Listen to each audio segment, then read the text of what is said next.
नमस्कार मेरे प्रिय भक्तों, ओम नमो भगवते वासुदेवाय नमः। भगवान श्री हरि विष्णु माँ लक्ष्मी की कृपा आप और आपके परिवार पर सदैव बनी रहे। आज हम सुनाने जा रहे हैं कार्तिक मास महात्म्य कथा अध्याय 24। लिखवाओ से निज दया से सुंदर भाव बताकर। कार्तिक मास 24वां अध्याय सुनो सुधाकर। राजा पृथु बोले, हे मुनि श्रेष्ठ, आपने तुलसी के इतिहास व्रत महात्म के विषय में कहा है। अब आप कृपा करके मुझे यह बताइए कि कार्तिक मास में क्या और भी देवताओं का पूजन होता है, यह भी विस्तार पूर्वक बताइए। नारद जी बोले, पूर्व काल की बात है। सह्य पर्वत पर करबी में धर्मदत्त नामक विख्यात कोई धर्मज्ञ ब्राह्मण कर रहते थे। एक दिन कार्तिक मास में भगवान विष्णु के समीप जागरण करने के लिए वे भगवान विष्णु के मंदिर की ओर चले। उस समय एक पहर रात बाकी थी। भगवान के पूजन की सामग्री के साथ लिए जाते हुए ब्राह्मण ने मार्ग में देखा कि एक भयंकर राक्षसी आ रही है।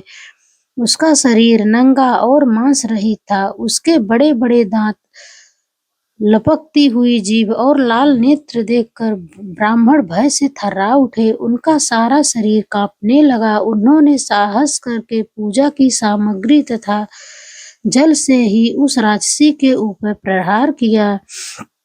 उन्होंने हरि नाम का स्मरण करके तुलसी दल मिश्रित जल से उसको मारा था, इसलिए उसका सारा पातक नष्ट हो गया। अब उसे अपने पूर्व जन्म के कर्मों के परिणाम स्वरूप प्राप्त हुआ दुर्दशा का स्मरण हो आया। उसने ब्राह्मण को दंडवत प्रणाम करके इस प्रकार कहा, ब्राह्मण, मैं पूर्व जन्म के कर्मों के फल से इस दशा को पहुंची हूँ। अब मुझे किस प्रकार उत्तम गति प्राप्त होगी?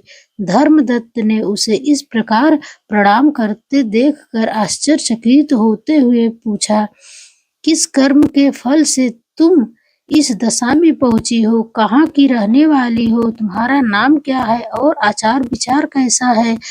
ये सारी बातें मुझे बताओ।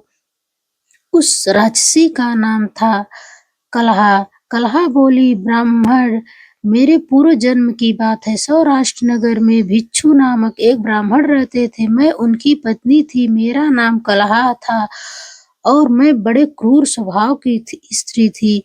मैंने वचन से भी कभी अपने पति का भला नहीं किया, उन्हें कभी मीठा भोजन नहीं परोसा, सदा अपने स्वामी को धोखा ही देती रही। मुझे कलह विशेष प्रिय था, इसलिए मेरे पति का मन मुझसे सदा उद्विग्न रहा करता था। अंततोगत्वा उन्होंने दूसरी स्त्री से विवाह करने का निश्चय कर लिया। तब मैंने विष खाकर अपने प्राण दिए।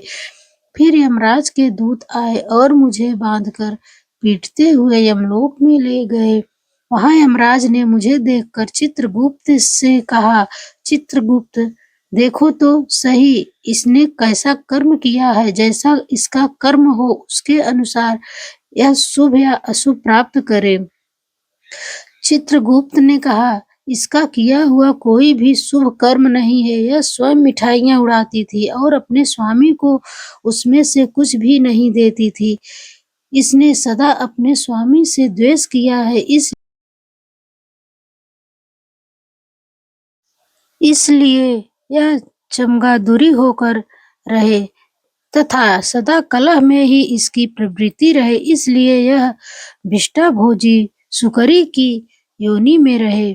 जिस बर्तन में भोजन बनाया जाता है उसी में यह सदा अकेली खाया करती थी। अतः इसके दोष से यह अपनी ही संतान का भाड़ करने वाली बिल्ली हो।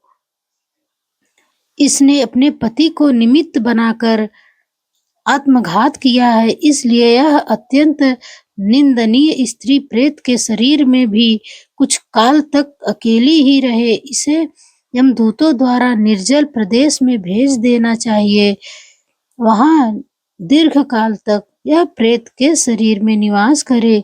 उसके बाद यह पापनी शेष 3 योनियों का भी उपभोग करेगी।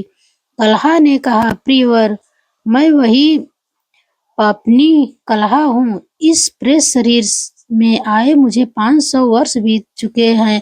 मैं सदैव भूख प्यास से पीड़ित रहा करती हूँ। एक बनिए के शरीर में प्रवेश करके मैं उस दक्षिण देश में कृष्णा और वेड़ी के संगम तक आई हूँ। ज्यों ही संगम तट पर पहुंची त्यों ही भगवान शिव और विष्णु के पार्षदों ने मुझे बलपूर्वक बनिए के शरीर से दूर भगा दिया। तब से मैं भूख का कष्ट सहन करती हुई इधर-उधर घूम रही हूँ। इतने में ही आपके ऊपर मेरी दृष्टि पड़ गई। आपके हाथ में तुलसी मिश्रित जल का संसर्ग पाकर मेरे सब पाप नष्ट हो गए। द्विज श्रेष्ठ, अब आप ही कोई उपाय कीजिए, बताइए मेरे इस शरीर से और भविष्य में होने वाली भयंकर 3 योनियों से किस प्रकार मुक्त होऊंगी। कलह का यह वचन सुनकर धर्मदत्त उसके पिछले कर्मों और वर्तमान अवस्था को देखकर बहुत दुखी हुआ। फिर उसने बहुत सोच विचार करने के बाद कहा, धर्मदत्त जी के